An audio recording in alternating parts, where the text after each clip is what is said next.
আমি মাকে খুশি করতে গেলে বউ নারাজ, বউকে খুশি করতে গেলে মা নারাজ। কিন্তু আমি একজন মানুষ, কোন দিকে যাব? ইসলাম বলে তুমি তোমার মার কি সন্তান, তুমি তোমার বউয়ের কি স্বামী। শব্দগুলা খেয়াল করবেন।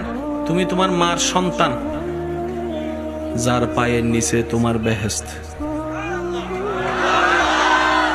তুমি তোমার মায়ের পায়ের নিচে। তুমি তোমার বউয়ের কি স্বামী। স্বামী মানে অভিভাবক। অভিভাবক কি নিচে না উপরে? মায়ের পায়ের নিচে তুমি, আর বউ তোমাকে মাথার উপর রেখেছে, কারণ তুমি বউয়ের অভিভাবক। তো উপরওয়ালা তো নিচের ওয়ালা মতো হয় না, নিচের ওয়ালা তো উপরওয়ালার মতো হয় না। এবার সে বলে আমি করব কি? বলে যে শোনো, তুমি মাকে মাথায় রাখো, বউকে বুকে রাখো।